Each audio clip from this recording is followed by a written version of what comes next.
ಇವತ್ತು ಜನರೊಂದಿಗೆ ಜನತಾದಳ ಎರಡನೇ ಹಂತದ ರಾಜ್ಯ ಪ್ರವಾಸ ಇಂದಿನಿಂದ ಚಾಲನೆ ಆಗ್ತಾ ಇದೆ. ಮೈಸೂರು ಜಿಲ್ಲೆಯ ಪಿರಿಯಾಪಟ್ಟಣ ವಿಧಾನಸಭಾ ಕ್ಷೇತ್ರದಿಂದ ಇವತ್ತು ಪ್ರವಾಸವನ್ನು ಕೈಗೆತ್ತಿಕೊಳ್ತಾ ಇದ್ದೇವೆ. ಮಿಕ್ಕಂತ 30ಕ್ಕೂ ಹೆಚ್ಚು ವಿಧಾನಸಭಾ ಕ್ಷೇತ್ರದಲ್ಲಿ ಎರಡನೇ ಹಂತದ ಪ್ರವಾಸ ಏನು ಬಾಕಿ ಉಳಿದಿತ್ತು ಅವೆಲ್ಲವೂ ಕೂಡ ಇವತ್ತು ಮೈಸೂರಿನಿಂದ ಪ್ರಾರಂಭ ಆಗ್ತಾ ಇದೆ.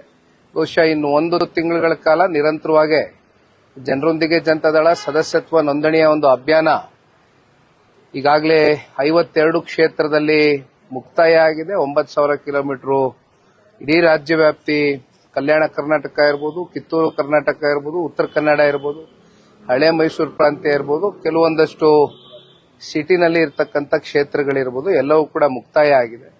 ಇವತ್ತು ಎರಡನೇ ಹಂತದ ಪ್ರವಾಸಕ್ಕೆ ಚಾಲನೆಯನ್ನು ಕೊಟ್ಟಿದೆ. ಇವತ್ತು ಜನರೊಂದಿಗೆ ಜನತಾದಳ ಎರಡನೇ ಹಂತದ ರಾಜ್ಯ ಪ್ರವಾಸ ಇಂದಿನಿಂದ ಚಾಲನೆ ಆಗ್ತಾ ಇದೆ.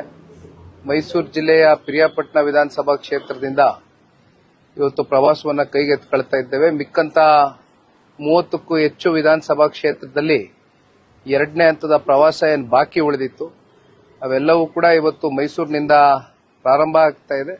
ಬಹುಶಃ ಇನ್ನು 1 ತಿಂಗಳುಗಳ ಕಾಲ ನಿರಂತರವಾಗಿ ಜನರೊಂದಿಗೆ ಜನತಾದಳ ಸದಸ್ಯತ್ವ ನೋಂದಣಿಯ ಒಂದು ಅಭಿಯಾನ ಈಗಾಗಲೇ 52 ಕ್ಷೇತ್ರದಲ್ಲಿ ಮುಕ್ತಾಯ ಆಗಿದೆ. 9,000 ಕಿಲೋಮೀಟರ್ ಇಡೀ ರಾಜ್ಯ ವ್ಯಾಪ್ತಿ ಕಲ್ಯಾಣ ಕರ್ನಾಟಕ ಇರಬಹುದು, ಕಿತ್ತೂರು ಕರ್ನಾಟಕ ಇರಬಹುದು, ಉತ್ತರ ಕನ್ನಡ ಇರಬಹುದು, ಹಳೆ ಮೈಸೂರು ಪ್ರಾಂತ್ಯ ಇರಬಹುದು, ಕೆಲವೊಂದಷ್ಟು ಸಿಟಿನಲ್ಲಿ ಇರತಕ್ಕಂಥ ಕ್ಷೇತ್ರಗಳಿರಬಹುದು, ಎಲ್ಲವೂ ಕೂಡ ಮುಕ್ತಾಯ ಆಗಿದೆ. ಇವತ್ತು ಎರಡನೇ ಹಂತದ ಪ್ರವಾಸಕ್ಕೆ ಚಾಲನೆಯನ್ನು ಕೊಟ್ಟಿದೆ.